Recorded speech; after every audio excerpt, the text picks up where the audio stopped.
بسم اللہ الرحمن الرحیم۔ ظفر اقبال اردو اکیڈمی، مثالی پرچہ نمبر 1، سیشن 5۔ پہلا سوال ہے، اردو کی اولین تمثیلی داستان کون سی ہے؟ اردو کی اولین تمثیلی داستان صبرس ہے، جس کو اردو کی پہلی نثری کتاب بھی سمجھا جاتا ہے۔ یہ ایک تمثیلی داستان ہے۔ تمثیل ایک ایسی کہانی ہوتی ہے جس میں کسی مجرد کو مجسم بنا کر پیش کیا جاتا ہے، یعنی ایسی چیز کو بولتے ہوئے دکھایا جاتا ہے جس کا وجود نہ ہو، اور یہ تمثیلی داستان صبرس کے عنوان سے ملا وجہی نے 1635 میں لکھی تھی، اور یہ قطب شاہی خاندان کے حکمران عبداللہ قطب شاہ کے کہنے پر لکھی تھی۔ سوال نمبر 2 ہے، جدید تحقیق کے مطابق اردو کا پہلا افسانہ کون سا ہے اور پہلا افسانہ نگار کون سا ہے؟ تو ڈاکٹر مرزا حامد بیگ کی تحقیق کے مطابق اردو کا پہلا افسانہ نصیر اور ختیجہ ہے، جو کہ راشد الخیری نے لکھا ہے، اور یہ رسالہ مخزن میں افسانہ شائع ہوا تھا۔ رسالہ مخزن شہر لاہور سے، شمارہ نمبر 3، جلد نمبر 6، اور یہ افسانہ دسمبر 1903 میں شائع ہوا تھا۔ سوال نمبر 3 ہے، اردو کی پہلی مثنوی کون سی ہے؟ اردو کی پہلی مثنوی 15ویں صدی عیسوی میں قدم راؤ پدم راؤ کے نام سے ملا فخر الدین نظامی نے لکھی تھی، اور اس مثنوی کو ڈاکٹر جمیل جالبی نے دریافت کیا تھا اور اس کی تصحیح کی تھی۔ سوال نمبر 4 ہے، اردو غزل میں سراپا نگاری، یہ کس کا تحقیقی مقالہ ہے؟ محمد افتخار شفیع کا۔ ایسا بھی کوئی ہے کہ سب اچھا کہیں جسے، یہ مرزا اسد اللہ خان غالب کا مشہور مصرع ہے۔ لکھنؤ کا دبستان شاعری، یہ ایک ڈاکٹریٹ لیول کا مقالہ ہے جو کہ ابو اللہ صدیقی کا ہے۔ یہ مقالہ 1943 عیسوی میں شائع ہوا۔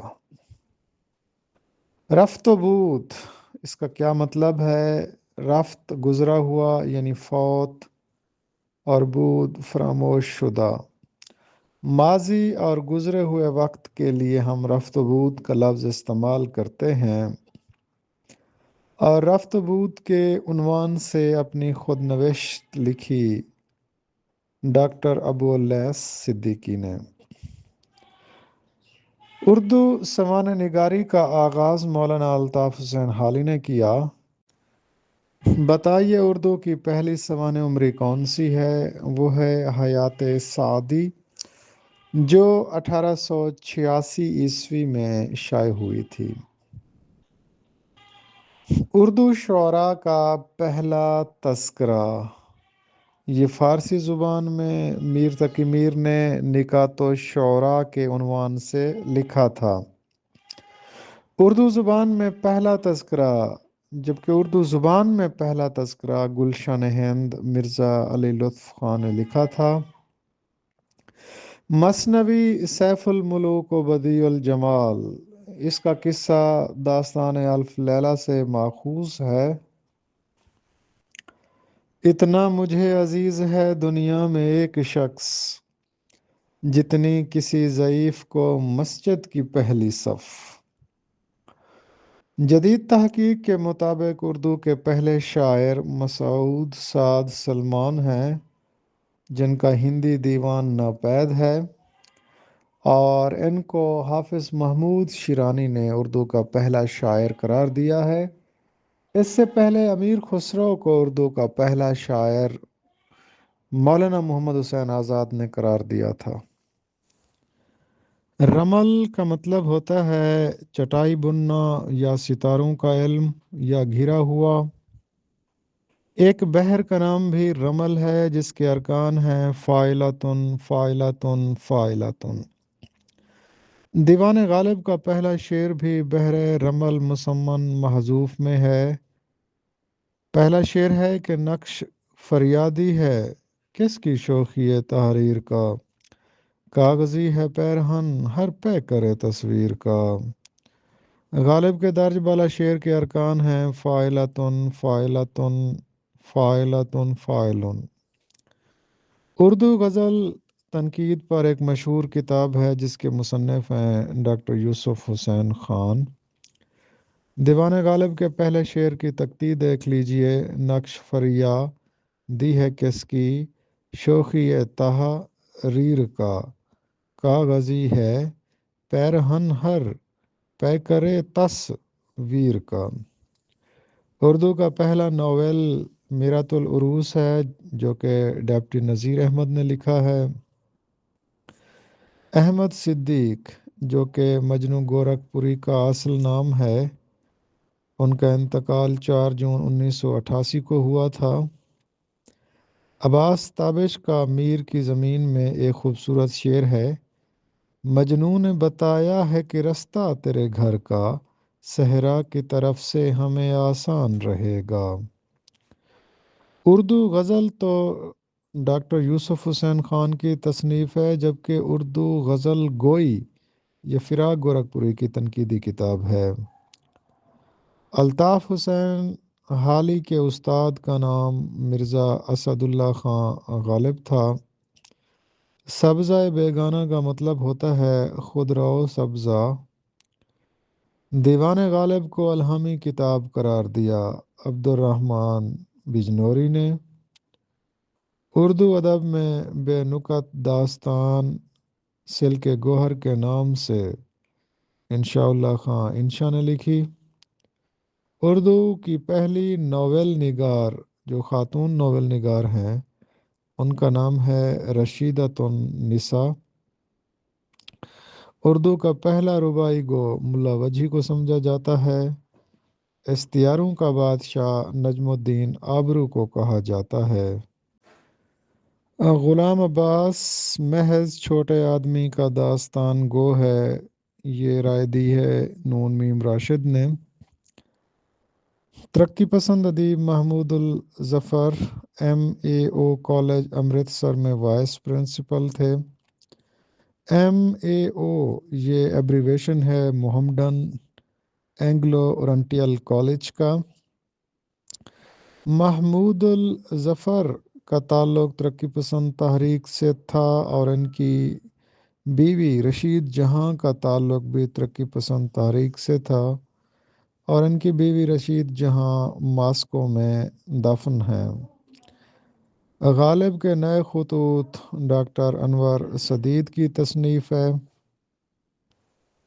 لف و نشر کی 3 اقسام ہیں۔ مکھڑا و بلا زلف سیاہ فام، کیا خاک جیے جس کی شب ایسی سحر ایسی۔ درج بالا شعر لف و نشر معکوس کی مثال ہے۔ اس شعر میں باہم مناسبت رکھنے والے الفاظ کی ترتیب الٹ ہے۔ مکھڑا سحر اور زلف کا تعلق شب سے ہے۔ مکھڑے کا تعلق سحر سے اور زلف کا تعلق شب سے ہے۔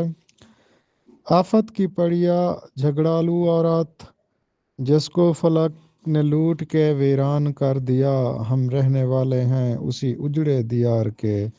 اجڑے دیار سے مراد میر کے عہد کی دلی ہے۔ استعارہ میں مشترک خوبی کو کہا جاتا ہے وجہ جامع۔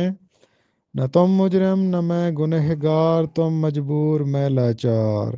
خطوط غالب سے مکفہ ناصر کا حامل جملہ ہے۔ فلک پیما کے قلمی نام سے خان بہادر عبدالعزیز نے لکھا، وہ ایک شخص میرے ذہن سے اترتا نہیں، اگر یہ جرم ہے تو اس سے میں مکرتا نہیں۔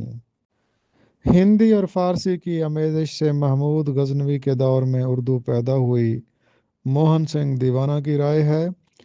ظریفانہ کردار حرفہ ریوڑی تخلیق کیا منشی سجاد حسین نے۔ ذہن کو عقل کے غلبے سے آزاد کیا جائے، یہ ورا واقعیت والوں کا منشور تھا۔ غزل کا پہلا شعر جو ہم کافی اور ہم ردیف ہوتا ہے اس کو ہم مطلع کہتے ہیں۔ مقطع یہ غزل کا آخری شعر ہوتا ہے، لیکن اس کے لیے شرط یہ ہے کہ اس کے ساتھ تخلص بھی ہو۔ حرف بشاش یہ ایک مجموعہ ہے نذیر احمد شیخ کا۔ درخور اتنا کا مطلب ہے توجہ کے لائق۔ رام لیلا اصل میں دسہرے کا میلہ تھا۔ ڈاکٹر سلیم اختر نے فردوس گوش کہا داستان کو۔ کحل الجواہر کا مطلب سرما ہوتا ہے۔ شہاں کے کحل جواہر تھی خاک پا جن کی، انہی کی آنکھوں میں پھرتے سلائیاں دیکھیں میر کا شعر ہے۔ عرب کا سب سے بڑا قصیدہ نگار امراء القیس کو کہا جاتا ہے۔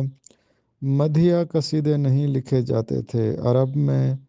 زیادہ تر شعراء نے رباعی کے صرف 7 اوزان کو برتا۔ 24 اوزان ہیں کل، ان میں سے 7 کو سب سے زیادہ برتا گیا، اور یہ کہنا ہے شمیم احمد کا۔ معرکہ انیس و دبیر کے مصنف یہ نیر مسعود ہیں، جبکہ موازنہ انیس و دبیر کے مصنف شبلی نعمانی ہیں۔ شبلی نعمانی شہر آشوب اسلام نظم کے خالق بھی ہیں۔ مصفی کے کل 8 دیوان ہیں۔ داغ دہلوی کی والدہ کا نام وزیر بیگم ہے۔ فرہنگ کلیات کی مصنفہ ڈاکٹر رخسانہ بیگم ہے۔ سفر نامہ مسافران لندن سر سید احمد خان کا ہے۔ اردو کی پہلی گرامر انشاء اللہ خان انشاء نے لکھی تھی۔ انشاء اللہ خان انشاء اور مرزا قتیل بیگ کی شراکت سے لکھی جانے والی اردو کی پہلی قواعد کی کتاب دریائے لطافت تھی۔ دیا شنکر نسیم کے استاد خواجہ حیدر علی آتش تھے۔ ناول اطالوی زبان کا لفظ ہے۔ تانیسی ادب کا مطلب ہوتا ہے عورتوں کا نمائندہ ادب۔ گنج معانی یہ تلوک چند محروم کا شعری مجموعہ ہے۔ ایجوکیشن اور پیڈاگوجی کا حصہ ہے کہ افیکٹو ٹیچر کی سب سے بنیادی خوبی کیا ہونی چاہیے؟ اسے اپنے سبجیکٹ پر گرپ حاصل ہو، اپنے مضمون پر دسترس حاصل ہو۔ جرمن لفظ کنڈرگارٹن کا مطلب ہوتا ہے بچوں کا باغ۔ فارمیٹیو اسیسمنٹ کا مقصد ہوتا ہے دوران تدریس بچوں کی لرننگ کو بہتر بنانا۔ سوشل لرننگ تھیوری یہ پیش کی ہے البرٹ بنڈورا نے۔ سوشل لرننگ تھیوری میں زور دیا جاتا ہے لرننگ بائی آبزرویشن اور learning by imitation per. Kindergarten school کا دوسرا نام ہے چلڈرن یونیورسٹی۔ جب بچہ اپنے فہم اپنی سمجھ سے اپنا علم بڑھاتا ہے تو اس کو کنسٹرکٹیوزم کہا جاتا ہے۔ ارسطو کا کہنا ہے کہ ایجوکیشن از دا کی آف سوسائٹی۔ بلوم ٹیکسانومی جو کہ ریوائزڈ بلوم ٹیکسانومی ہے، اس کا سب سے بلند تر درجہ ہے کریشن یا کریٹو یا کریٹنگ، اس سے پہلے ایویلویشن تھا۔ کلاس میں مختلف ذہانت کے حامل بچوں کے لیے طریقہ تدریس، یعنی ایک کلاس میں ڈیفرنٹ آئی کیو لیول کے بچے ہوتے ہیں تو آپ ان کو کیسے ڈیل کریں گے؟ آپ ان کو مختلف طریقہ کار سے، مختلف میتھڈ سے، آڈیو ویژول طریقے سے پڑھائیں گے۔ سیکھنے کے لیے جب آپ سپورٹ کا لیول آہستہ آہستہ کم کرتے ہیں تو اس کو اسکیفولڈنگ کہتے ہیں۔ زون آف پراکسیمل ڈیولپمنٹ کا تصور ویگاسکی نے دیا تھا۔ ایمز، گولز اور آبجیکٹو میں کیا فرق ہے؟ ایمز قومی سطح پر جو اہداف ہوتے ہیں، گولز اداروں یا تعلیمی اداروں کی سطح پر جو گولز متعین کیے جاتے ہیں، اہداف بنائے جاتے ہیں، آبجیکٹیوز۔ کلاس روم لیول پر جو مقاصد ہوتے ہیں ان کو آبجیکٹیوز کہا جاتا ہے۔ پرل آف گندھارا تہذیب ٹیکسلا شہر کو کہا جاتا ہے۔ دستاویزات کو کمپیوٹر میں محفوظ کرنے کے لیے شارٹ کٹ کی کنٹرول+S استعمال کی جاتی ہے۔ لائٹ پین یہ آپٹیکل ان پٹ ڈیوائس ہوتا ہے۔ کون سے شارٹ کٹ کی ٹیکسٹ کو کاپی کرنے کے لیے استعمال ہوتی ہے؟ کنٹرول+C۔ ٹرن کوٹ یہ ایک انگریزی محاورہ، اس کا مطلب ہوتا ہے غدار ہونا۔ کلائمیکس کا متضاد ہے باٹم۔ جدید کمپیوٹر کے بانی ہیں چارلز بیبیج۔ رابرٹ بنسن برنر ایجاد کیا تھا۔ ریاست متحدہ میں 50 ریاستیں ہیں۔ وہ جگہ جہاں چمڑے کو رنگ کیا جاتا ہے ٹینری کہلاتا ہے۔ حضرت ابراہیم علیہ السلام عراق میں پیدا ہوئے تھے۔ کرکٹ ورلڈ کپ جس کی میزبانی مشترکہ طور پر پاکستان اور انڈیا نے کی تھی وہ 1987 کا کرکٹ ورلڈ کپ تھا۔ ایبروگیٹڈ کا مطلب ہوتا ہے منسوخ کرنا۔ 1956 کے آئین کو منسوخ کیا تھا اسکندر مرزا نے۔ وہ سر سے پاؤں تک پسینے میں شرابور تھا۔ سے اور تک حروف جار کہلائے جاتے ہیں۔ گنجینہ گوہر یہ شاہد احمد دہلوی کے خاکوں کا مجموعہ ہے۔ میسرہ حضرت ختیجہ رضی اللہ تعالیٰ عنہ کا وہ غلام جو سفر تجارت میں حضور اکرم صلی اللہ علیہ وآلہ وسلم کے ساتھ گیا تھا۔